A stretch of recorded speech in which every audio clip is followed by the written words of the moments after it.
Hello everyone, let's solve this problem very quickly.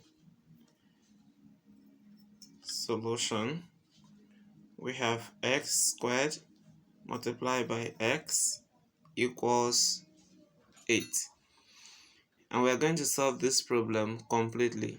Okay, now what does it mean? This is the same thing as x squared multiplied by x to the power of 1 equals 8. And according to the law of indices, I will pick the base now, which is x, and then add the powers 2 plus 1, which will be equal to 8. This is the same thing as x, okay, this is x to the power of 3 equal to 8. Here can also be written to half power of 3, right? So that we'll have 2 to the power of 3. This is 8. Now that we have the same base, the same power, you cannot just equate the bases, because if you do that, you will have only one solution. Okay, and we want to get all the solutions. So bring everything to the same side so that we have x to the power of 3 minus 2 to the power of 3. This will be equal to 0, right? Okay, now the next thing I will do is to apply this standard that if you have a to the power of 3 minus b to the power of 3, you will have a minus b into a squared plus ab plus b squared. Okay, this is what we will have. And now I'm going to apply this right away. So we have, in place of a minus b, we'll have x minus 2.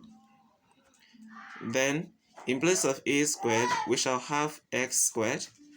Then plus ab becomes, okay, so we have ab to be, x times 2, that will be 2x. Then b squared will be 2 squared, right? Then everything is equal to 0. Now we continue from here. This is x minus 2 into x squared plus 2x plus 4 equal to 0. Let me close this bracket.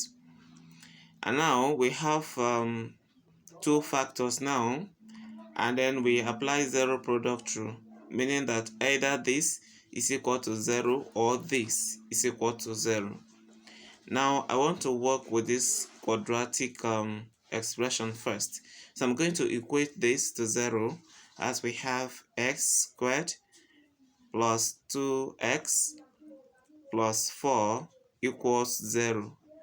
We cannot solve this by factorization, so let's use the formula to solve it. Our a is 1, that is the coefficient of x squared. Our b is 2, the coefficient of x. And the c is 4, that is the constant, right?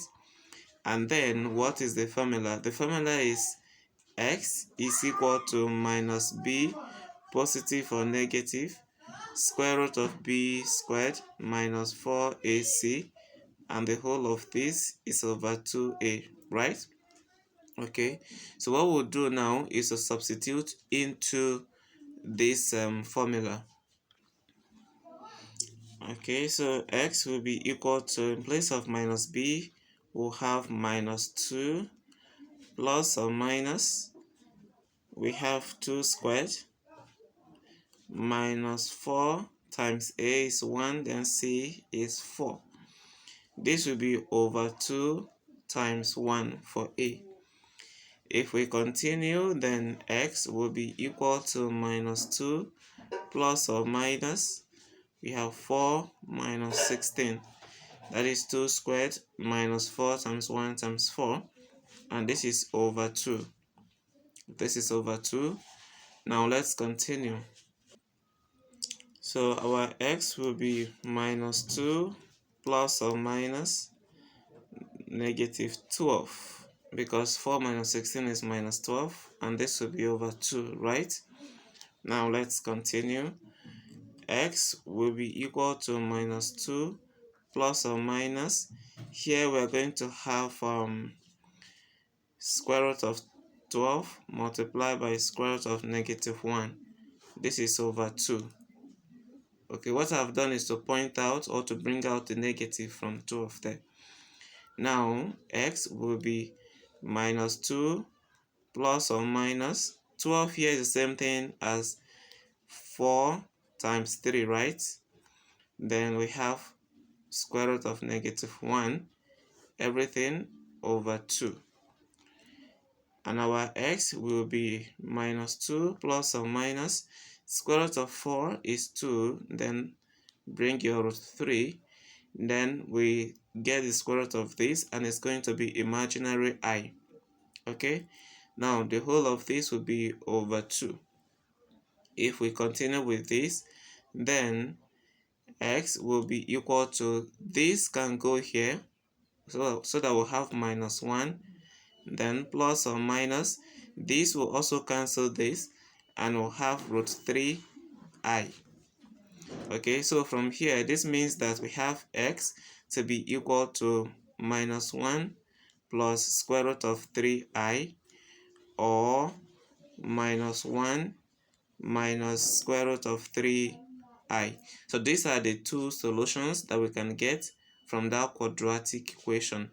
Now, remember we still had x minus 2 to be equal to 0.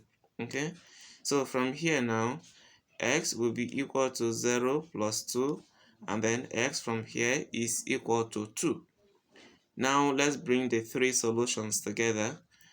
Okay, so let's call this x1. So x1 will be equal to 2, then x2 will be equal to what we have over there, which is -1 plus square root of 3i, then x3 will be -1 minus square root of 3i. So these are the three solutions. But remember that x1 is the only real solutions, and then x2 and x3 are imaginary. Now, if you put this value of x1 into the equation, you will definitely get what you're supposed to get.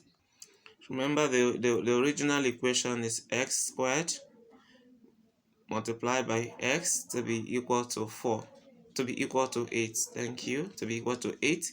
Now, from here, we shall have 2 to the power of 2 times 2, right? 2 to the power of 2 is 4 times 2. That will give 8.